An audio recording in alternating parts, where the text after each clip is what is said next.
She could taste anything at all. It was sweet. Or no. Maybe sour, like lemons? No, not that either. More like sparks from a fire. All too soon it was gone, down her throat, or up her nose, or dissipated in her flesh and brain. A wave crashed through her body, staring in her sinuses. She was all frozen all over, and then sweating and shuddering, but in the next moment felt like herself again. What was... Thank you? Why did you... Tinkerbell jingled. Can you understand me? Yes, of course. But what did you just... Wait, what? Just like that, like nothing at all, everything the fairies said made sense. Like it had always made sense when taken all together. Her jingles, her wing flutters, her eye movements, the human girl just hadn't been able to understand it before. Your dust, Wendy said slowly, somehow allows me to understand you. The way everyone else can. Tinkerbell shrugged and did a slow spiral in the air. Apparently now, bored with the conversation, she zoomed up to the palm leaf to examine a bug there. Something like the unicorn beetles, but with an incandescent rainbow that fluttered in the breeze. She jingled quietly and nuzzled it. Well, this will make things a lot easier, Wendy said. Happily, did the dust allow her to understand just Tinkerbell or all fairies? What about the creatures of Neverland? How long would it last? Did it change other parts of her? Was it poisonous? If she had been doused with fairy dust to fly, and embedded fairy dust to hear fairy language, how much more of her was there to infuse with the substance? Would she become the secretly hoped fairy herself?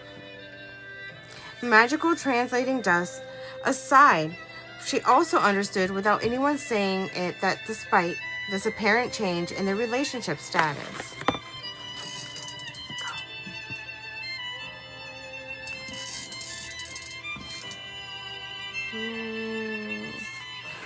the fairy would still not stand for the usual Wendy barrage of questions. They might be on better terms now, but they weren't bosom companions. Not yet, at least. All right then, Wendy said, patting her dress down and dusting herself off, as best she could, while ordering in her head a careful list of questions. She would dole out, slowly, over the course of her time with the fairy. Where do we find these first? Tinkerbell shrugged. Oh, Wendy said, perplexed. But when they said that the thing about him going to see the first, you looked like you knew of them. You looked, if you don't mind me saying, so worried. I am worried. What about? Are they dangerous? Tinkerbell swayed this way and that on a whisper-soft breeze, so faint she might summon it with her own wings. The first inhabitants of Neverland, the first spirits of the place, ancient. They were before mermaids and pirates and fairies, and the dreams of the men. They are Neverland. Whatever Neverland was when it was born. We are all a result of them. And you. Wendy frowned. Considering this, the history of Neverland had never occurred to her as a discrete idea before. Neverland was Neverland. A place of infinite happiness and adventure where anything you could imagine was possible. Did theories like geology, the true age of the earth, and Mr. Darwin's evolution hold for imaginary lands? Where do fairies come from? Wendy asked, thinking it was the simplest entry into a complicated subject. The first laugh of a baby, a special baby. So they say. Tinkerbell smiled. We are here. We appear sometimes. There are more of us. I awoke under a leaf, curled up like a drop of dew, completely Tinkerbell. But also we come the usual way. She made a face. But there is a connection between you and the imagination, the minds of human beings, Wendy hazarded. I guess so. When I tell a story about Neverland to my brothers, am I making it up? Or am I just repeating something which my inner mind already knows? A story that has already actually happened in Neverland? Who knows? I don't. Who cares? I don't. But we're talking about the nature of your existence. Your world's existence. Doesn't that make you wonder at all? I am. You are. Everything else is talk. Tinkerbell jingled a little impatiently. What's important is getting Peter's shadow back and figuring out how Captinhook's plans to destroy Neverland. No, of course, you're right, Wendy said, but a little distractedly. She did not really agree. Detailed matters to her. Which hand of hooks Peter actually cut off, for instance? How many masks the Jolly Roger had? The precise workings of an entire world. The rules by which it existed. Well, besides soothing her constantly fumbling mind, knowledge was power. The more you knew about Neverland, the safer she was. The more successful their quest would be. But, just, what do they look like? The first, I mean. They do not look like men, or fairies, or mermaids, or pirates, or animals, or insects, or fish, or plants. They look like nothing and everything at once. Wendy sighed. All right, I see. But if they're so dangerous and unknowable, why do you think Peter went to see them? The fairy looked disgusted at yet another question, but then she thought about it. Maybe he thought they could get him a new one? A new shadow? Can the first do that? They are Neverland. Why did I give you the dust to hear if you won't listen? All right. But what, would they do it? As this fairy looked troubled, they don't talk or listen to reason, or they do things for their own unknowable reasons. Big things, scary things. So, are they opaque and random? Powerful and whimsical? Unknowable? Inscrutable? And unpredictable? Like an Old Testament sort of God? Tinkerbell looked for her for a long moment. Sure. Lovely. I suppose we must go and chase Peter Pan together to the demise of these terrifying gods of Neverland. How do we go about finding them? Their place of being is never constant for very long. We will need to ask where they were seen last. Oh, dangerous, whimsical gods. On something like the Flying Dutchman? This gets better and better. So how do we find out where they are? I have been asking the small friends. The many-legged companions of the woods, but I think we shall need to seek fairy help. The "oh" that Wendy couldn't quite suppress in her throat had to be caught and killed physically with her hands. She clapped them over her mouth and held tight while the sound tried to come out. Tinkerbell did something that was like an eye roll, stopped midway, with a tiny smile thrown in for good measure. Unfortunately, this is not the best place to do it. We're at the edge of the range in the pernicious forest, and things live here that feast upon fairy kind. We tend to avoid this area, and we certainly don't draw attention to ourselves while here by gathering in groups. But hopefully, there will be one or two of my kind about traveling through. Besides, predators, my brethren, avoid human contact, hide somewhere, and peep out. Absolutely, Wendy breathed. Only a little disappointment not to be involved in actually meeting them. Watching fairies up close was still more fairy contact than she'd ever had before. Even if it didn't seem fair somehow, now that she could understand what they said.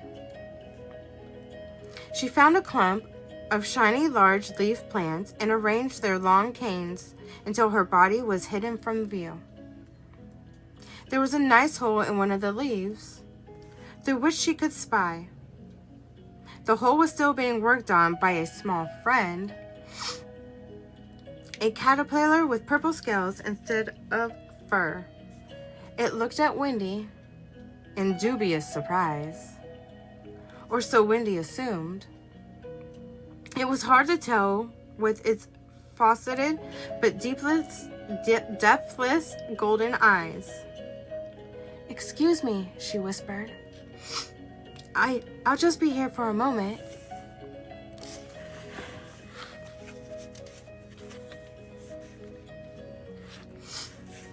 She was unsure if the fairy dust gave her the ability to communicate with otherwise unspeaking Neverland creatures, but the thing did give her a long, hard look before going back to the business of chewing and ignoring.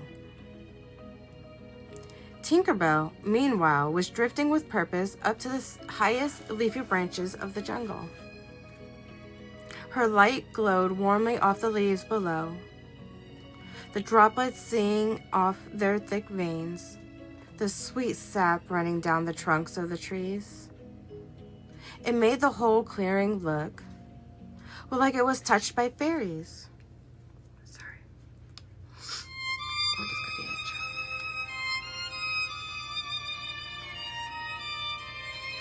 All her life, she had looked for fairies in more mundane places, experiencing a rush of hope and warmth whenever it seemed even palely intimidated the one before her now. Candles at Christmas, fireflies in the park, flickering lamps in the tree houses, the sparkling leaded glass windows of sweet shop on winter afternoons when dusk came at 4. A febrile, glowing crisscross of threads on rotten log her cousin had once shown her out in the country. Foxfire and magical mushroom. And here it was, for real. Tinkerbell was performing what appeared to be a slow and majestic dance. First, she moved to specific points in the air around her, perhaps north, south, east, and west, twirling a little at each stop. Then she flew back to the center and made a strange bowing, keeping her tiny feet daintily together and putting her arms out gracefully like a swan. As she completed each movement, fairy dust fell from her wings in glittering, longerous trails, hanging in the air just long enough to form shapes. She started the dance over again, faster this time. And again, even faster. Her trail of sparkles almost resolved into a picture, crisscross lines constantly flowing slowly down the dips of luminous paint. Wendy felt a bit like John, overwhelmed with a desire to try to reduce and explain and thereby translate the magic. But she also felt a lot like Michael, with an almost overwhelming urge to break free from her hiding place and see it up close. To feel the sparkles on her nose, to run her hand through the sigils not for the purpose of destruction, but from a hapless, joyful desire to be a part of it all. Tinkerbell finally stopped, breathing heavily. Wendy held her own breath, and then, out of the darkness, an answering glow.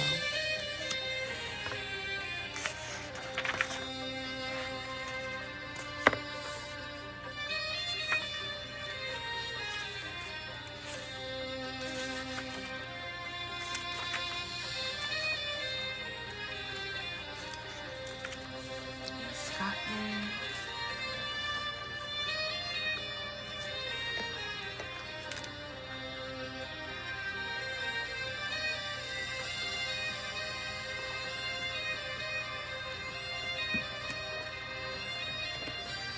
Doris Jones, good evening.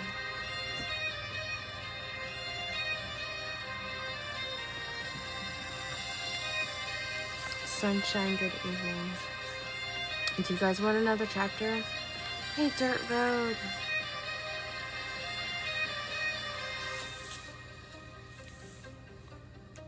Yes. Okay, this one. No, the next one's not too long. Next one's not too long. I owe you guys anyways, yes. Okay, let's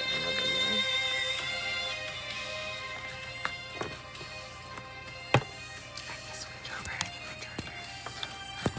Can't grab shit either. Oh, fuck. I just took you guys off the stand. Give me a second. This thing is a pain in my ass.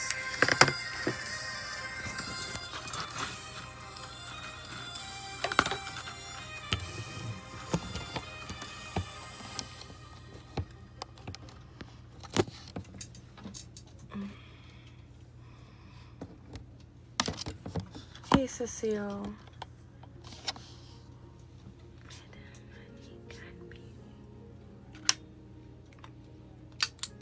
Hi, guys. Hey, Courtney. We're doing good. Hey, KD.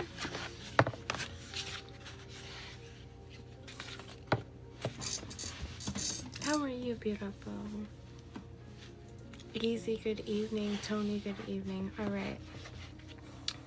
The Neverland Impy Reel. Like a firefly in the mist or fish from the darkest deep, the light came bobbling through the jungle gloom. This one was tinged orange, like the last ember of a really good fire. Wendy felt warm all over just looking at it. The tiny ball of light soon resolved into another fairy. She had darker skin than Tinkerbell's, but was orangey red at the tips of her ears, which were a little longer than the other fairies and more pointed. Her hair was hard to focus on, more foam or spirit than actual strands. A cloud of dark reddish brown that had ribbons dividing it into two big puffs, each the size of her head. She wore a simple poncho belted around the middle, but it was hemmed nicely and not ragged like Tinkerbell's. The belt was prettily tooled and had an intricate metal and gem buckle that Wendy desperately wanted a closer look at, with a magnifying glass. Well, I didn't even know you knew the call. If Wendy had expected some sort of iridescent fairy greeting ritual, she was more than taken back by the fairy's very casual tone. Tinkerbell opened her mouth, and Wendy waited, wincing for her unusual in temperament response. Instead, the fairy took a deep breath. "I know the call, sister. I am a fairy." "Really? I haven't seen you at any of the mid-season fests or the blossom gatherings or the acorn hunts. Or, I don't like crowds. You don't seem to like much of what it means to be a fairy." More and more was revealed about Wendy's temperamental little friend. Fairies were apparently gregarious, social creatures like people. Or horses. Not the lonely, solitary haunters of hills and isolated groves. Wendy had imagined who came together for the rare dance around a ring of mushrooms. But Tinkerbell obviously shunned the company of others like herself, preferring the company of a few giant humans like Peter Pan. "I need help." Tinkerbell put out her arms in supplication, trying to change the subject. "I'll say," the fairy retorted with a raised eyebrow. Then, "I was hoping this was a friend's invite. I don't usually travel so far into the pernicious forest. It's dangerous. There are criminals around here, you know. I'll bet you don't even have any nectar or cake to offer wary fellow travelers, do you?" Tinkerbell shook her head morsely, looking at the ground. Wendy started to fumble around in her bag, along with her hastily thrown together belongings. She was sure there was a packet of throat lozenges, maybe a mint pillow or two.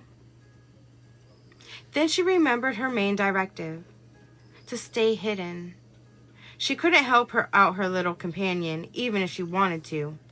Reluctantly, she settled back down. A third glow appeared during this awkward silence. It zipped along more defiantly through the gloom and then stopped in the space next to the two fairies, revealing itself to be a fairy prince. All right, perhaps it was just a male fairy. But either way, Wendy was thrown. He was devastatingly handsome. He had dark brown skin and high cheekbones, and a broad chest, and he sported a neatly folded kilt and sash, and did little to cover said chest. His head was shorn, and his ears were extremely long, tampering to filaments that waved gently as he spoke. A weapon-like sword hung from his waist, hitless and slender and golden. Even at his diminutive size, he radiated confidence, martial skills, and general calmness that spoke to all the best characteristics of a leader of men or fairies.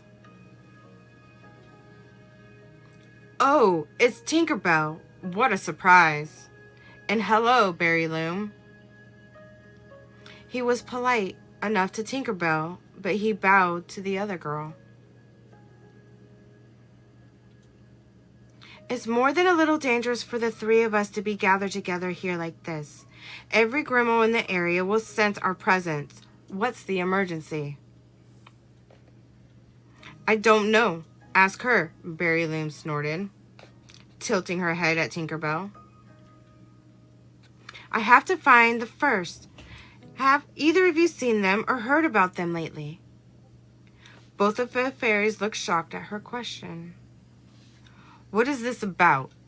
the boy fairy asked seriously. "Are you in trouble?" Tinkerbell looked a little cagey. "No, not me." "Who then?"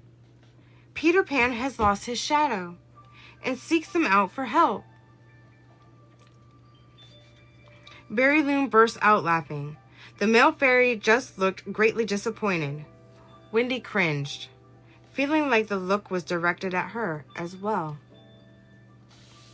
Belle, let the boy to his own fate, he suggested, putting a hand on her shoulder in a brotherly fashion. For how long are you going to keep rescuing and following after that big, ugly human? He's not human, Tinkerbell responded angrily, so angrily that she put her hands on her hips and her backside, lifted up as her wings buzzed. All right, calm down. He's not exactly human, the boy said soothingly, while giving Barry Loon an eye roll. But his friends are. Tinkerbell, if he's such a great, not human adventurer, he can take care of himself, and you can come home with us to Pink Petal Harvest. Ooh, Barry Loon, well, squeaked, would be the closest approximation to the way she jingled. She spun and grabbed the boy's fairy hands. Me too. Let's be partners. We could even trio, if Miss Boring Wings here will come. As nasty as it sounded, Wendy could tell that Barry Loon was making a real effort to reach out to Tinkerbell. The offer was genuine, despite her tone. Whatever it all meant. Tinkerbell shook her head. I have to find Peter Pan. I know where his shadow is. It's with the pirates.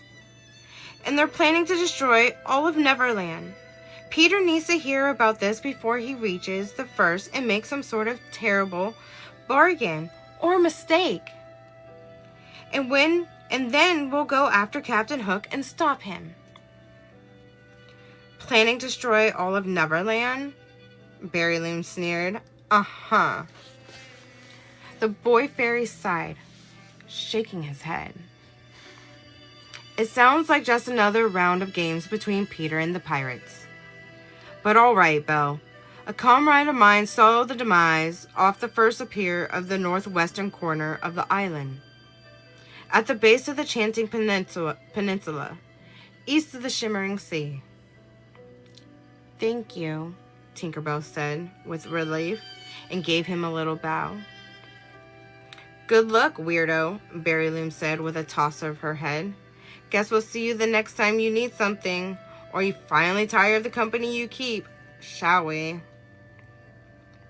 Hand in hand, she and the boy fairy rose perfectly in tandem, more gracefully than the most skilled ballerinas Wendy had ever seen, more smoothly than any ice skater. And then, just before they disappeared into the depths of the jungle darkness as little bobbing glows, the boy fairy turned and winked directly at Wendy. She fell back, overcome by the direct, smiling gaze of the tiny man at arms. Strange thoughts popped into her head, shrinking or growing, clinging to a boy as he rode up in the air on the winds, his dragonfly wings beating strongly behind them. Breathless, she staggered out of her hiding place, feeling a little trifle disconnected from things. Seeing Tinkerbell knocked sense back into her.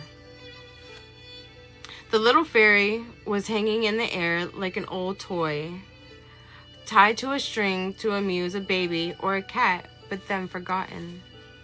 She twisted a little right and then left as the breeze nudged her.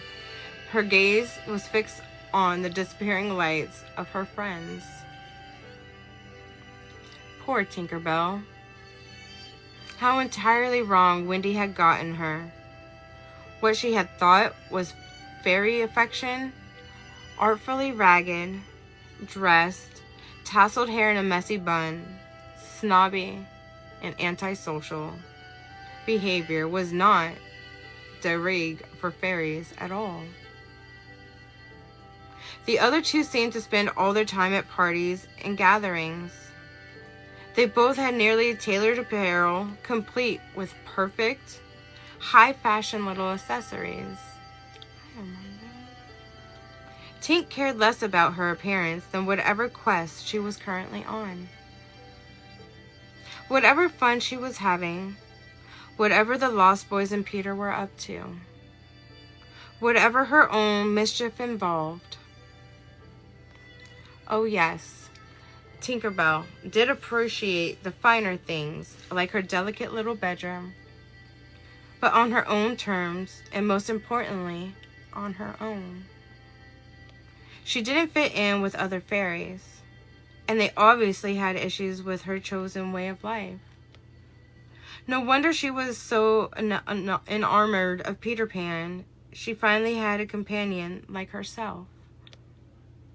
And of course, she would be jealous and unwilling to share. Without him, she might be alone. Tinkerbell, Wendy said softly. The fairy spun around in the air, obviously not having heard her approach.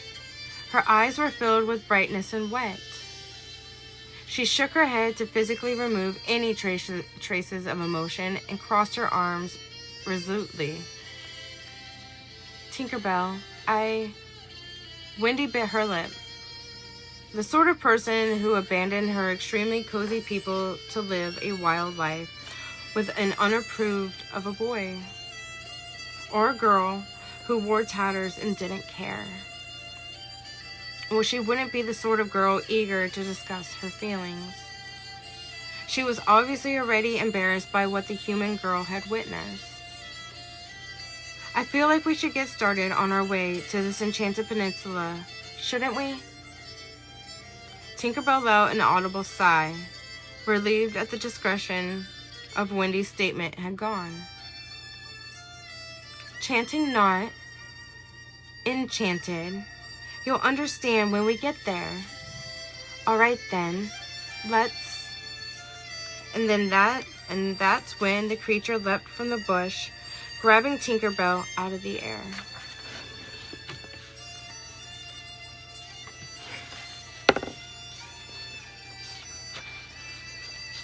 You guys get one more. It was all Predator, sleek and slinky and black and leaf. Its paws had claws, long curled half moons that easily ripped through the fairy's dress and closed around her waist. Without thinking, Wendy threw herself at it, grasping at the beast with her own hands. Naked, pink, and clawless, one would suppose that after her experience in Neverland, she might stop and think twice about engaging a strange creature, an unknown entity, who might have had any number of unpredictable and magical attacks. But the thing closest approximation to any London beast was cat. An angrily starving alley cat. Fierce, but not indomitable. Wendy had her share of experiences with those, ranging from pulling them off hapless songbirds to begging her parents to let her keep one.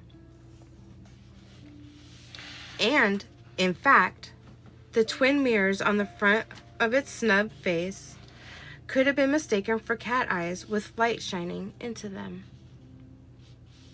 Down, Wendy cried imperiously, her hands closed tightly around its middle, but it didn't yowl as she expected.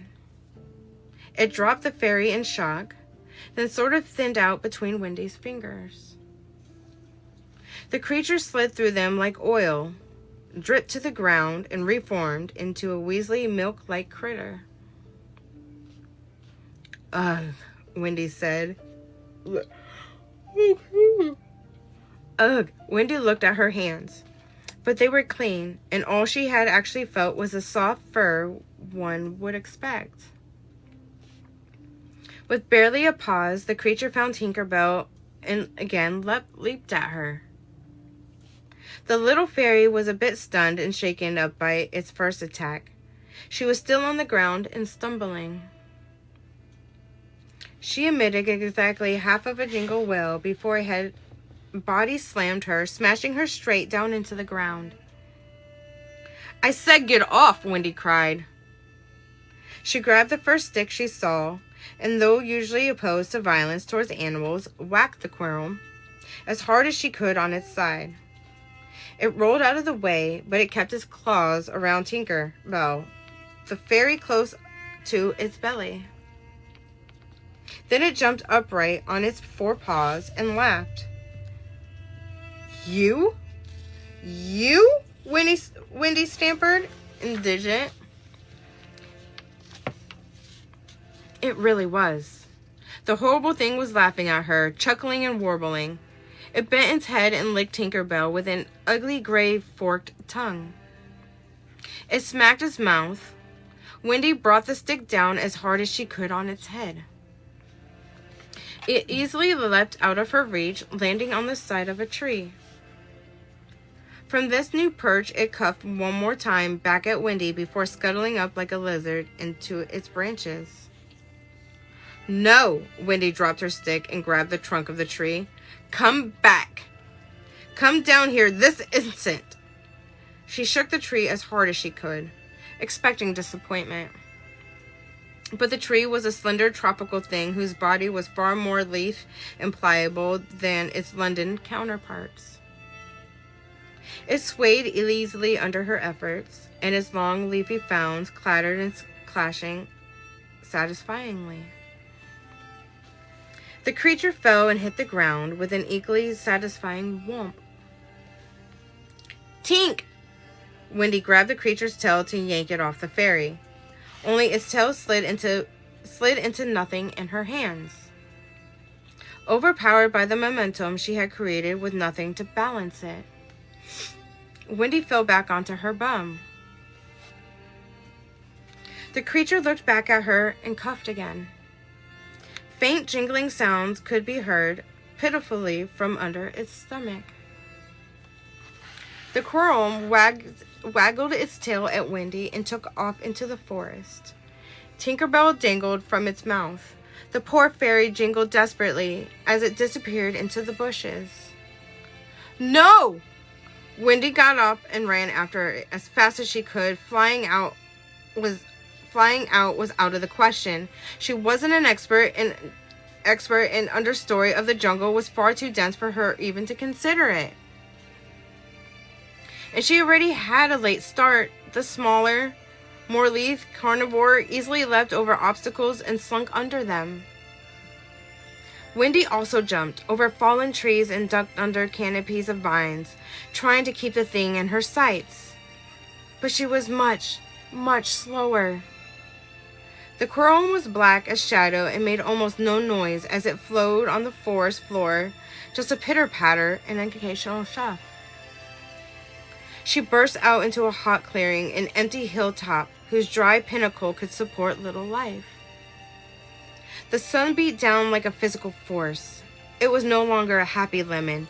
It was a blazing ball of fire. Wendy spun around looking for signs of the squirrel, but the ground was dried and cracked mud that recorded no footprints. The edges around the outside of the clearing were staffed by half-dead, yellow trees that all looked the same.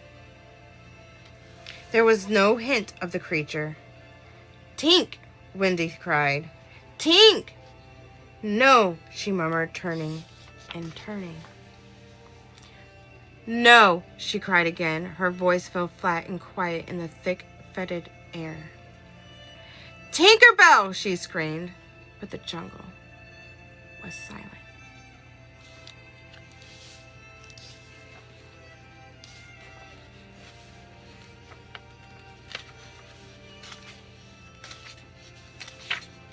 Time to stop there.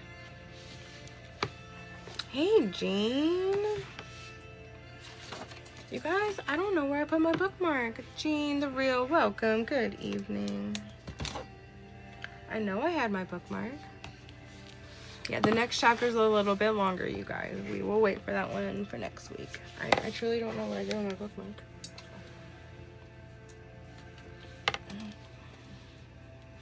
Thank you, Chris. We are currently on page 253. These chapters aren't really numbered, but this book has 488 pages.